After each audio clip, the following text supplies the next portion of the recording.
The Girl Who Changes Color. The wind was cold on planet Virex 9. The sky was always gray and the air smelled like metal. Dr. Mason, a scientist from Earth, stood near the edge of the research station, holding a scanner. He wasn't looking for life.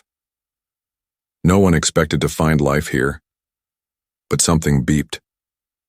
He looked down. The scanner showed movement.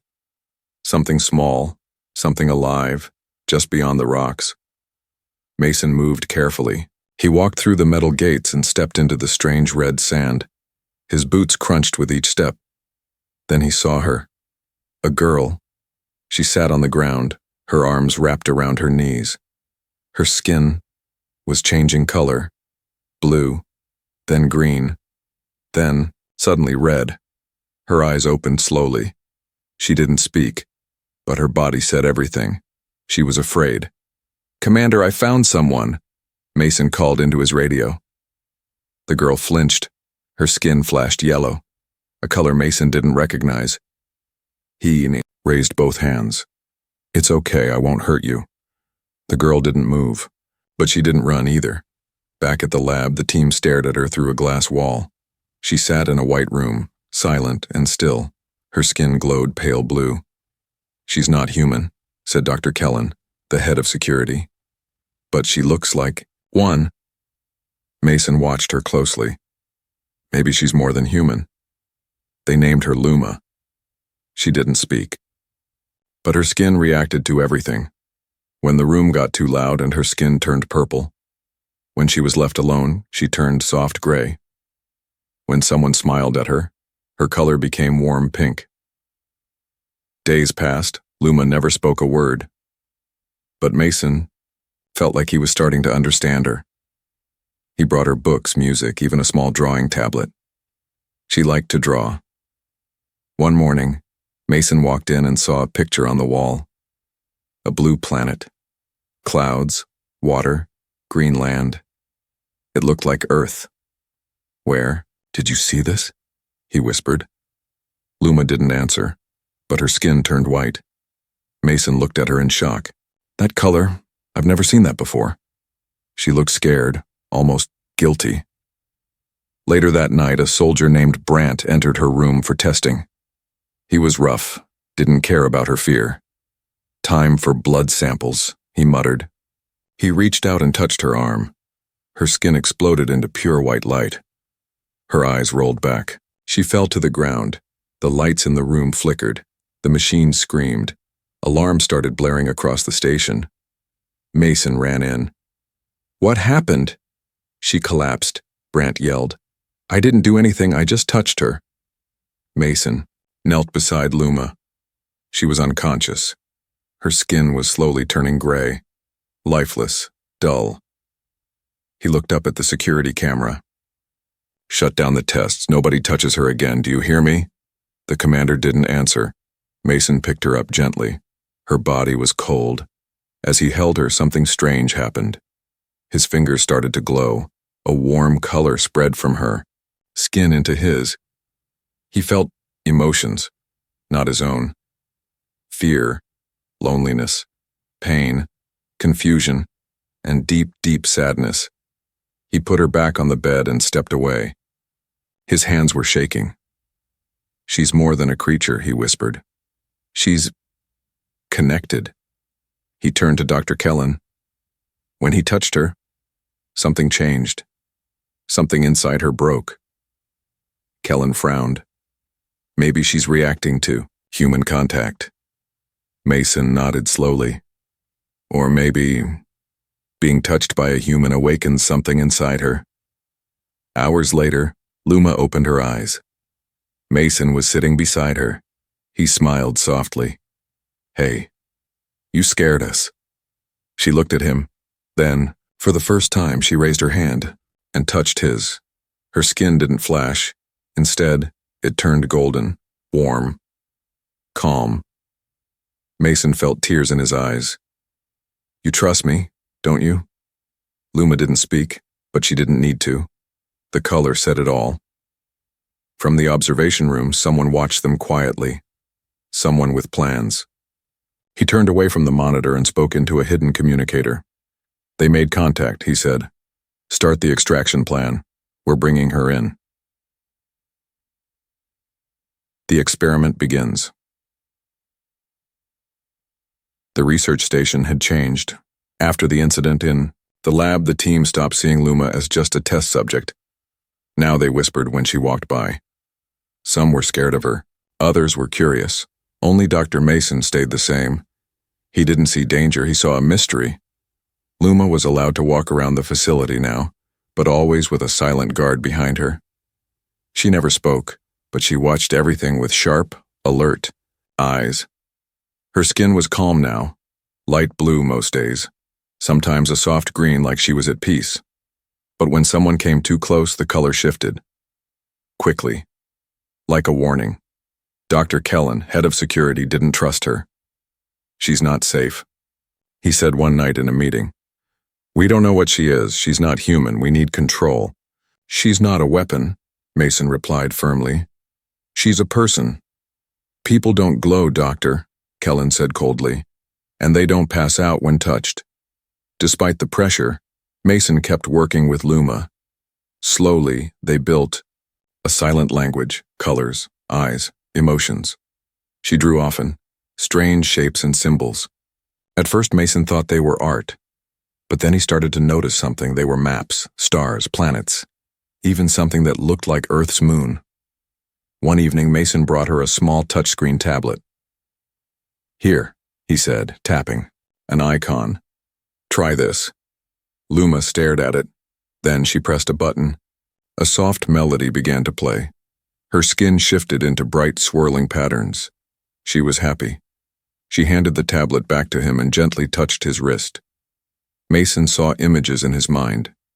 Clear, sharp, like dreams. A planet with two suns. A tall figure made of light speaking in an alien tongue. A room full of children, not human but like her. He gasped. You're not alone, are you? She looked down. Her skin turned gray. Meanwhile, someone was watching. His name was Director Voss. He wasn't part of the station team.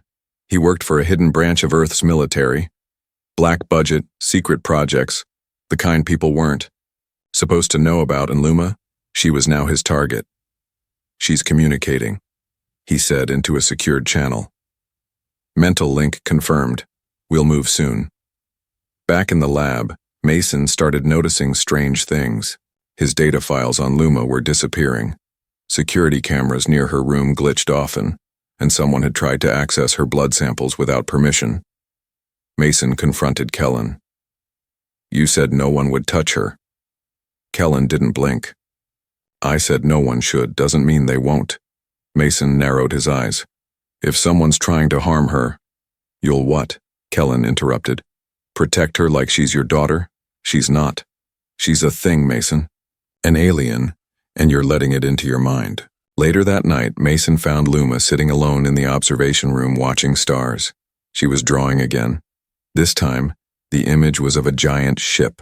Massive, silent, floating just above a planet. Underneath it, Earth. Mason leaned in. What is that? She looked up, then slowly pointed to the sky. Then she touched his hand. Another vision flashed. Earth under attack. People running. Fear everywhere. And in the middle, Luma, glowing white, screaming. He pulled back, breathing fast. They're coming, aren't they? Her skin turned dark red. Fear. The next morning, alarms blared, an emergency drill, or so they were told, but Mason wasn't stupid. He saw black armored soldiers arrive, not station staff, outsiders. He ran to Luma's room. She was gone. He turned to the nearest tech. Where is she? The tech looked scared.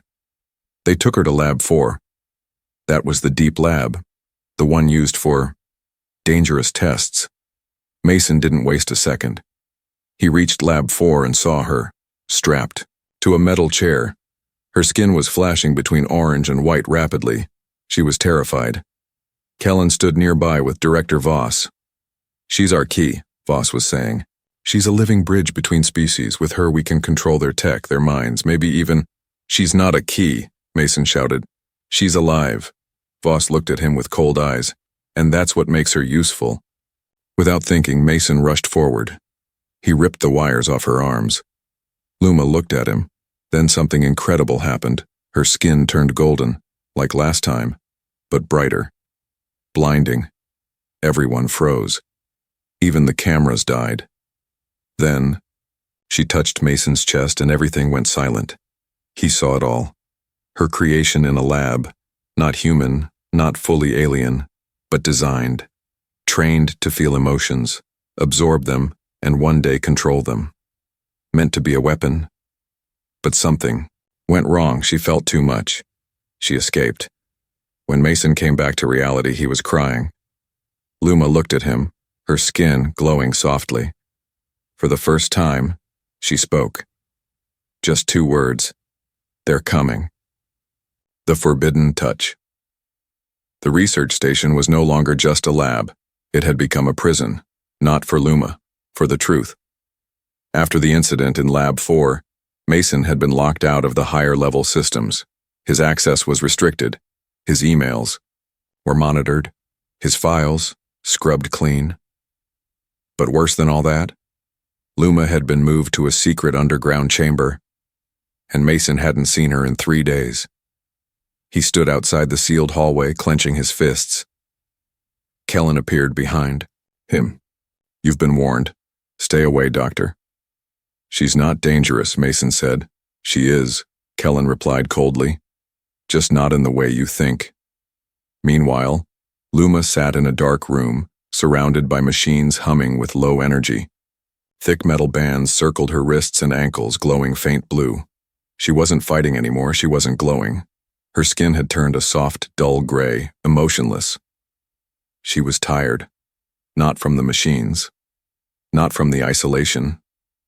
But from pretending she was just an object. In the command center, Director Voss watched a new simulation. It showed Luma's emotional color bursts, converted into energy readings.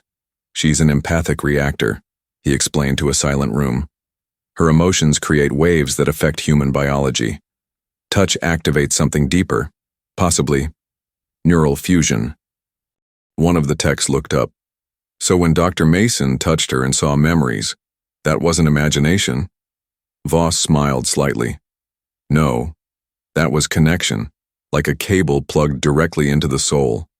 Mason couldn't take it anymore. That night, he sneaked into the lower chambers with the help of an old maintenance droid he had repaired months ago. The hallway lights flickered as he moved. The closer he got to Luma, the more his heart pounded. He finally reached her door. One last lock. He hacked it. The door slid open with a hiss. There she was, sitting on the floor, knees to her chest, eyes empty. Luma, he whispered. She didn't look up. He stepped forward, kneeling beside her. Her skin barely reacted to his presence. I'm sorry, he said. I should have protected you. I should have fought harder. Still no response. Then he reached out and touched her hand. Everything exploded, but not like before. There was no blinding light, no alarms, no screams, only silence. And then, a world inside his head. Mason stood in a memory that wasn't his. A bright white room. Scientists surrounding a small girl, Luma. She was younger, frightened. They were testing her like an animal. Every time she cried, her skin changed color. And they clapped, took notes, injected something into her veins. Try sadness again, one said. Now fear, now rage. He watched in horror as she screamed in silence. Then, another scene. A massive ship. The same from her drawings. Alien voices. She was their last creation. They didn't want peace. They wanted control. They built Luma to learn human emotion so they could use it against Earth. But she escaped, because she started feeling too human. The memory vanished. Mason gasped, back in the real world. Luma looked at him now, her skin softly glowing gold again. You saw, she whispered. Mason nodded, stunned. Yes, I saw. You know, what I am. You're not what they wanted you to be, he said. You're something better. Just then, alarms blared. Doors slammed shut. Voss's voice came through the speakers. You shouldn't have come, Doctor. Luma stood up slowly. Her eyes were calm, but her skin was burning white. Voss continued. That connection you feel? It works both ways. She can control you, Mason. Thoughts, feelings, choices. Mason didn't care. She doesn't control me, he said. She trusts me. Suddenly, the room filled with soldiers. Guns pointed at Luma. Step away from her, Kellen shouted. Mason stood in front of her. If you shoot, you'll hit me first. Luma's skin changed again, bright orange, flickering fast. It wasn't fear this time. It was warning. Mason whispered to her, Can you stop them? She looked down. I don't want to hurt anyone, but they'll hurt you. Her skin turned red, deep, crimson. She closed her eyes. Suddenly, everything stopped. The soldiers froze, literally. Frozen in mid-step, eyes wide open but unmoving. Even Kellen. Only Mason could move. He looked around, stunned. What did you do? I didn't stop time, Luma said softly. I stopped emotion. They're stuck in their last feeling. He blinked. What was it? Fear. They escaped the lab, silently, quickly. Now they were fugitives on their own base. The news spread fast. She touched him. He's under her control. She made them freeze. She's a weapon. We have to stop her. Mason didn't care what, they said. He knew the truth now. Luma wasn't a weapon. She was a mirror, showing the world what it really felt. And the world was afraid. They hid in an old observation room, looking at the stars. Why me? He asked. Because you don't look at my skin, she said. You look at me. Mason gave a small smile. We're going to need help. Real help. Off-world. Luma looked up. Her skin slowly changed to deep violet, a color Mason had never seen before. What does that mean? He asked. She answered in a whisper. Hope. The truth about Luma. The station was on full lockdown. Red lights blinked across every hallway. The elevators had been disabled. Cameras spun and searched like angry eyes. Drones buzzed above, every corridor. And still, no one could find them. Because Dr. Mason and Luma were hiding in the one place no one dared to go. Sector 12. The graveyard of failed experiments. Rusted machines lined the walls. Broken androids lay in piles like metallic corpses. Lights flickered overhead like dying stars. The whole place smelled like burnt wires and forgotten sins. Mason led the way with a flashlight. They shut this section down 5 years ago, after something got out. Luma walked behind him quietly. Her skin was a dull green, calm, but cautious. I can feel the echoes, she whispered. Echoes? She looked around slowly. Memories, trapped in metal. They stopped in front of a sealed door. Mason took out an old access chip and pressed it to the panel. The door opened with a painful screech. Inside, a long-forgotten lab, old data drives, cryopods, glass cases filled with strange, half-grown creatures. And in the center, a black console with glowing blue text. Luma walked to it like she knew it. This place. This is where I was born, she said softly. Mason stared. What? She placed her hand on the console. It lit up. Suddenly, the walls came to life. Screens buzzed. Lights flickered. Holograms rose around them. Project Luma, Hybrid Emotional Interface Specimen Alpha, Origin, Terra Protocol, Host, Human DNA Plus, Unknown Tech, Status, Escaped, Unstable. Mason's heart dropped. They used human DNA? Luma nodded. Half of me was someone like you. But the other half? She looked at him. Her skin turned void black. The screens answered for her. Source: Wraith Collective Designation, Memory Harvesters, the Wraith. A species so old their language couldn't be translated. Their ships didn't fly. They drifted through space like dead gods. They didn't kill planets. They drained feelings. They consumed memories. And they had been searching for a bridge, something that could unlock the human heart and open a path for invasion. Luma was that bridge. Half empathy, half echo, a creation born not to destroy but to connect. But something went wrong. Luma felt too much. She broke from her programming. She ran. And they lost control. Now, they wanted her back.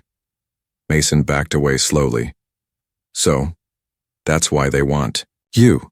She nodded. I'm a doorway, she said.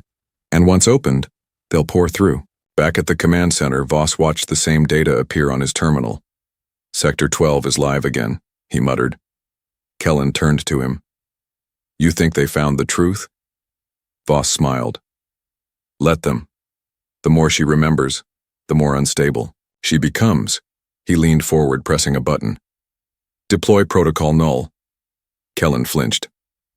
That'll destroy the entire sublevel. That's the point, Voss said calmly. We don't need the truth getting out. We just need the asset intact.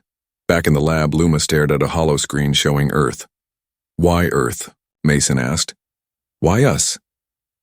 Because you feel, she said. Your kind carries emotions like stars. Bright, loud, wild. She turned to him, eyes glowing softly. You love like fire, fear like storms. You grieve like oceans. Mason stepped closer. And the Wraith? They don't feel at all, she said. They're empty. And they want to fill that emptiness with us, Mason whispered. Suddenly, the console screamed. Warning. System override protocol. Null activated total destruction in 60 seconds. Mason shouted. It's a bomb. No, Luma said calmly. It's worse. The machines around them began to melt. Glass cracked. Walls shook. The floor pulsed like it was breathing. Mason grabbed her arm. We have to go. But Luma didn't move. She placed her hand on the main console. Her skin flashed violet, then white, then gold. Run, she said. I'll stop it. I'm not leaving you. She looked at him. And for the first time he saw fear in her eyes, but also trust. I'll find you, she promised. The room exploded in light, silence. When Mason woke up, he was in the med bay, bruised, burned, alive. Where is she? He shouted. No one answered. Kellen stood nearby, arms crossed. She's gone. Gone where? Kellen didn't blink. We don't know. Mason grabbed his shirt. Tell me where she is. But before Kellen could speak, a screen nearby flickered on. It was Voss. He smiled coldly. She saved the station, stopped the override, but she vanished during extraction. Mason growled. You mean you lost her? Voss leaned in. We didn't lose her. She evolved. He clicked a button. A new file opened. Project, Luma, Stage 2. Status, awakening later. That night Mason sat alone in his room. He replayed the memory of her voice, her touch, her light. Was she safe? Was she still Luma? Or was something else waking up inside her now? Far away, in the darkness of deep space, a figure drifted. Her body no longer glowed with simple color. Now her entire form rippled with galaxies. She opened her eyes and whispered one word. Soon. The war for emotions. The Earth was unaware. People were still scrolling, shopping, fighting on social media, still falling in love, still crying in hospital rooms, still laughing over coffee. The world was still feeling. And that was the problem. Far above, in a dark corner of space, the Wraith Collective watched, not through eyes, through echoes, through every emotion strong enough to leave a mark. They fed on fear. They tasted pain like wine. They were hungry. And now, They had found the perfect bridge. Luma drifted in the void, not dead, not fully alive. She was becoming. Her skin no longer showed color. It showed memories. If you looked closely, you could see fragments of Mason's face, her drawings, the stars she had never visited, all playing across her skin like soft flickering dreams. Inside her mind, something ancient whispered, "Feel more, feel deeper, open the door." Back on the station, Dr. Mason stood in front of the council, the real one this time, not the shadow puppets Voss used to control. "She stopped the override," he said. "She saved the entire station, she saved me." "And then she disappeared into deep space," one council member replied. "That doesn't sound like a savior, that sounds like a threat." "She's not a threat," Mason insisted. "She's the only thing standing between us and them." But he didn't tell them everything. He didn't tell them about the dreams. Every night since she vanished, Mason had been seeing visions, not nightmares, not hallucinations, echoes of her voice, her light, her memories. He had been changed, touched, linked, and now he was starting to feel her fear. In deep space, Luma opened her eyes. The Wraith ship had arrived. Not a ship, really, a shadow. It moved without engines, without sound. A black mass made of pain and forgotten screams. The ship spoke to her, not in words but in feelings, hunger, longing, command. They didn't ask for permission. They told her, "Open the way." "Or Earth dies," she cried, and with every tear planets trembled. Meanwhile, Mason received a strange signal, an emotional pulse, not in sound waves but in brain waves. It wasn't a message, it was a scream. He staggered, clutching his head. "Luma," he whispered. He knew where she was, and he knew what she needed.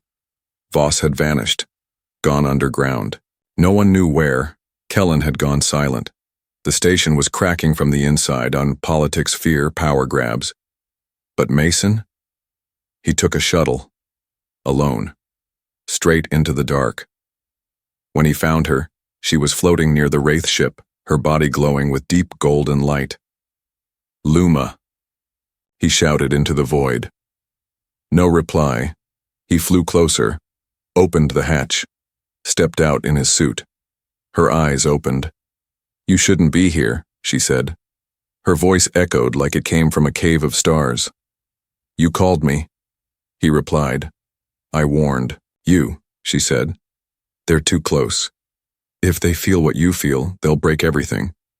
"I don't care," he said. "Feel it anyway." And he touched her. Everything shattered. Not physically, emotionally. Mason saw the entire history of the Wraith. Once they had emotions too, but they burned them away chasing perfection. Now they were hollow, and they wanted Earth's emotions not to learn from them, but to consume them. Like a drug, like a virus. And Luma. She wasn't just a bridge. She was the key to locking the Wraith out, or letting them in forever. The Wraith ship reacted to the contact. It started absorbing every emotion within range. Joy from a nearby space, colony, fear from a mother hiding in a shelter, love from a couple holding hands in a park. They were feeding. Earth's emotional frequency was dropping. People were going numb. No one was crying. No one was laughing. Just silence. Mason screamed, "You have to fight them!" Luma turned, skin flickering fast. Red, white, violet, black, almost uncontrollable. "I can't," she said. "They're inside me. They're pulling every emotion I have." Then, "Use mine," he yelled. He grabbed her shoulders and poured everything he had into her. His grief, his guilt, his love, his hope, the pain of losing his daughter, the peace of finding Luma, the spark of believing in her, and she changed. Not just colors. She transformed. Her body lit up like a sun. Her voice became a pulse, echoing through space. No. The Wraith ship stopped. It cracked, then screamed. Not in sound, in emotion. Fear. Real fear. For the first time in eons, Luma raised her hand, and with Mason beside her, she channeled it all. Every memory Earth had ever produced. Every laugh, tear, heartbreak. First kiss, final goodbye. She turned emotion into energy and blasted it straight at the wraith. The ship collapsed inward, crushed by feelings it could never understand. It vanished in a blink of sorrow and gold light.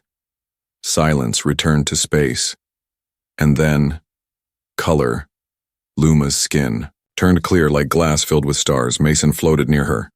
"You did it," he whispered. She looked at him, tired, glowing, and then she said, "No, we did." They drifted back to Earth together, no longer fugitive and weapon, but something else. Two halves of the same heart.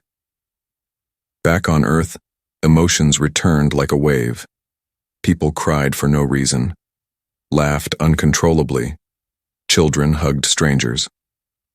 The planet felt again, and in the sky for the first time in history, there was color dancing in space. The last color. 3 weeks had passed since the destruction of the Wraith ship. On Earth, emotions returned like blooming flowers after a long winter. People were crying at sunsets again, falling in love at bus stops, missing their pets, forgiving old enemies. The world had no idea they'd nearly lost the right to feel, but the ones who knew couldn't forget. Dr. Mason sat beside a hospital bed, his hand resting gently on Luma's. Her skin had changed, not in the usual way, no more calming blues or warning reds. Now, her colors were flickering, glitching, as if her body was caught between signals.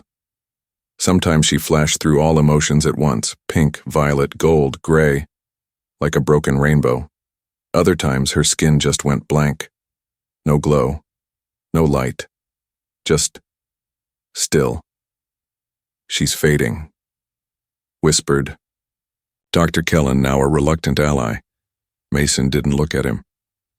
"She gave everything to stop the Wraith." "Yes," Kellen said, "but that might have broken her." Luma had used too much of herself in that final blast. She hadn't just weaponized emotion, she had become it. Every memory, every heartbeat from Earth had flowed through her like electricity through a fragile wire. Now, the wire was burning out. Mason tried everything: energy transfers, neural syncs, music, art. He even played the piano near her once, thinking maybe the sound of his feelings would bring her back.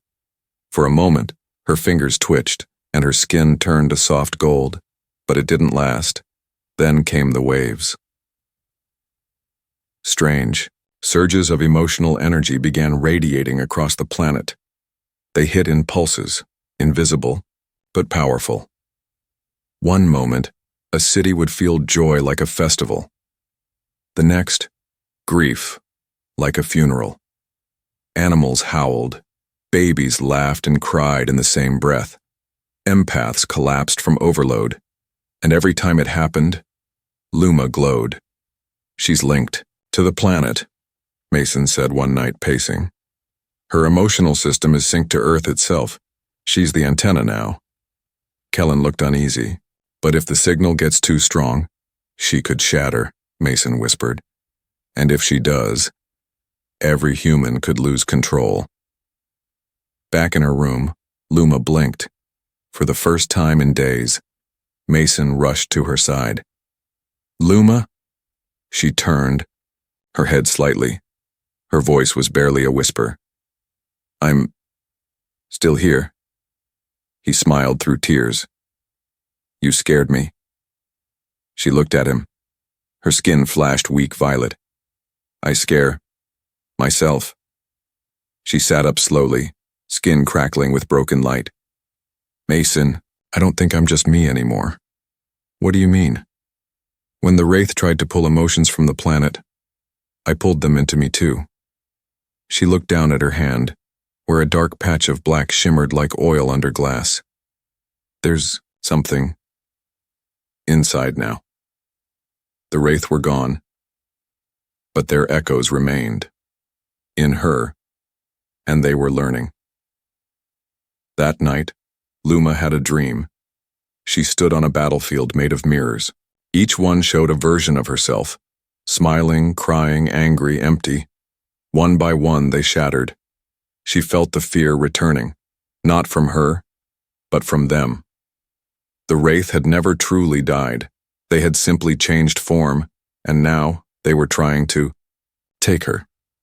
Mason woke up to alarms. The Earth's emotion field had spiked.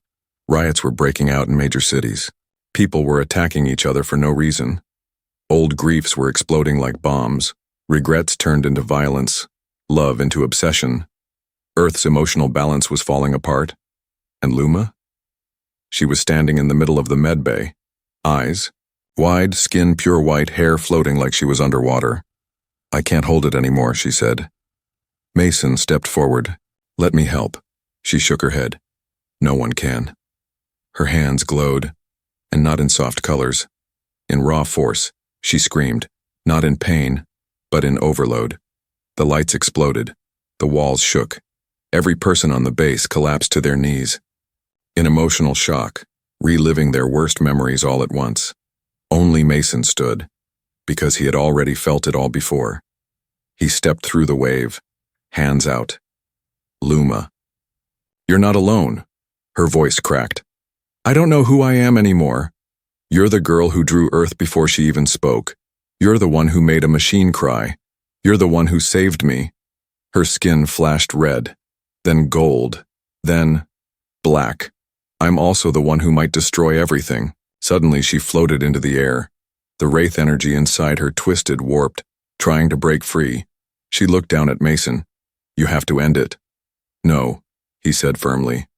"We're going to balance it." In the deepest lab of the base, Mason activated the emotion reactor, an unfinished project designed to study emotional frequencies. If they could sync Luma's unstable signals with the reactor, maybe they could stabilize her, but it was risky. Too much power, and she'd break. Too little, and the Wraith inside would escape.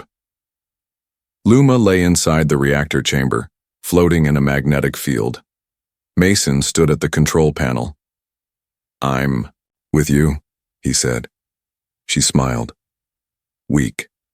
Fading, but real. As the reactor hummed to life, her memories poured out, filling the chamber. Mason watched them appear on the glass. Her first drawing, her first word, her first emotion, wonder, and then the memories of the Wraith, endless darkness, void, craving, hollow screams. Mason yelled, "Override with hope, now!" He pressed the final button, and a blinding burst of color erupted. Not just one, every color, a full spectrum explosion of feeling. Joy, rage, love, sorrow, regret, courage, peace. It painted the sky above the station with color waves visible from the Earth. People stopped in the streets, looked up, and felt together. When the light faded, the chamber was silent. The glass doors opened slowly, and Luma stepped out. Her skin? Clear. No color, no flicker.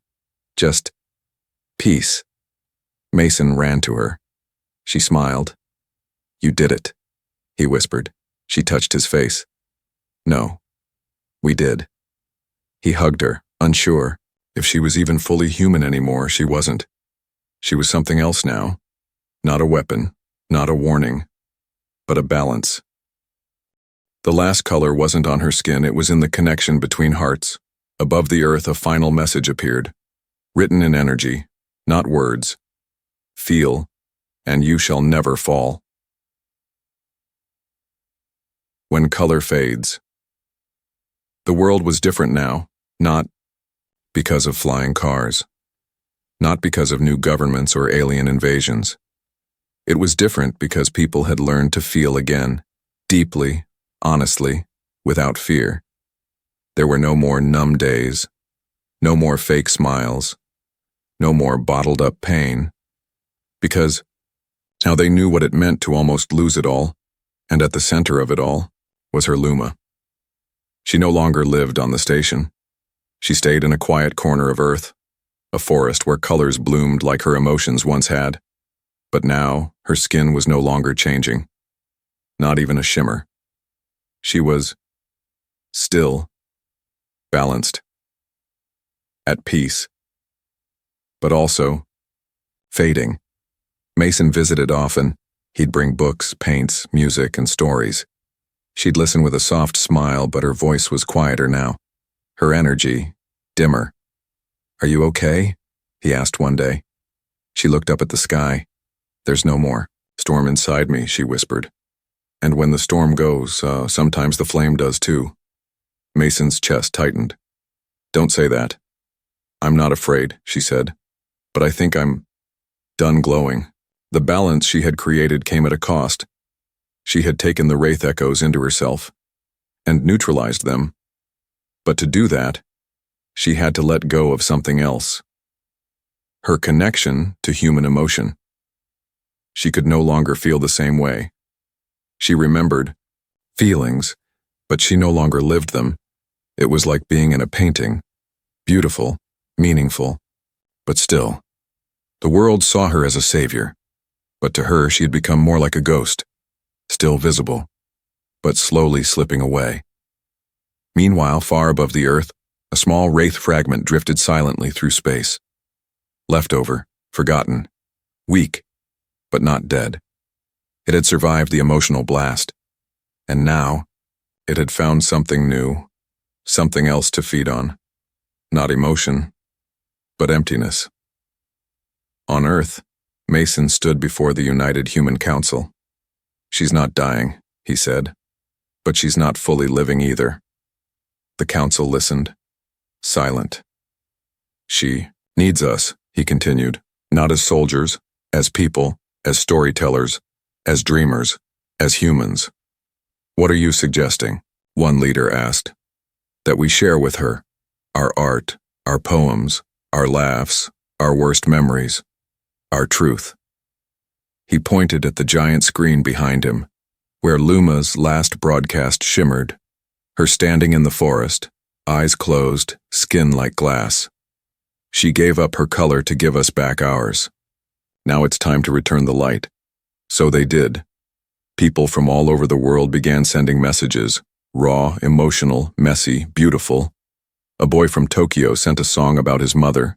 A woman from Cairo sent a memory of her wedding day. Blind painter from Brazil sent a voice recording describing colors he imagined in his head. All sent to Luma, all full of heart. One day, Mason sat beside her and handed her an old cassette tape. "What's this?" she asked. He smiled. "A mixtape. From the 90s. Trust me. It's emotional chaos." She laughed, softly, for the first time in weeks, and then something incredible happened. Her hand, a tiny shimmer of blue. Barely there, but real. He gasped. "You felt that, didn't you?" She looked down, surprised. "I think I did." But as color returned to her, the final wraith fragment landed, not in space, but in someone. Kellen. He had been helping behind the scenes, trying to make up for the harm he caused. But the wraith fragment whispered to him, fed on his guilt, his self-hatred. And slowly, he began to change. Soon, emotional chaos returned, in small bursts at first, people crying for no reason, screaming at loved ones, laughing during funerals. The waves returned, but this time, they were twisted, artificial, toxic. The wraith hadn't given up, they had simply evolved. Now, they weren't taking emotion, they were weaponizing it. Luma stood in the forest, her color returning in sparks. She knew what she had to do. "I have to end it completely," she told Mason. He shook his head. "You already gave up so much. Let someone else fight now." She touched his chest. "You are someone else now." He didn't understand. Not yet. Later that night, she vanished. Mason woke up to a message written in light on the grass. It must end where it began. He knew where to go. Sector 12. When he arrived, she was already connected to the reactor again. But this time, he saw something new. She wasn't alone. Inside the chamber, her reflection shimmered, a second version of her, made of shadows and sparks, the Wraith. Kellen entered the room behind Mason, holding a gun. His eyes were glowing faint black. "Step aside," he said. Mason raised his hands. "Kellen, that thing's using you." "It's not using me," he said coldly. "It understands me." Luma looked up from inside the chamber. "You're not weak," she said gently. "You're just in pain." That broke something in him for a second, but the Wraith fought harder. Then Mason stepped into the chamber. With her, without a suit, without protection. "I told you I'd stay with you," he said. "You might not survive this," she replied. "I'm not afraid," he said. "I finally know what I feel." He took her hand, and the reactor hummed one last time. This time they didn't release a wave. They absorbed it. Every poisoned echo, every corrupted emotion, every broken piece of the Wraith, into themselves. And then they let go. The explosion wasn't physical. It was pure feeling, and when it ended, there was silence. True, peaceful silence. Mason woke up in the forest, alone, beside a tree. On it was a carving. When color fades, what remains is connection. Luma was gone. No body, no shimmer, just a peaceful breeze. And Mason, he was crying, not from grief, but from knowing her. And across the sky, for the last time, a wave of color danced across the stars, the final echo of a girl who had once turned emotions into light.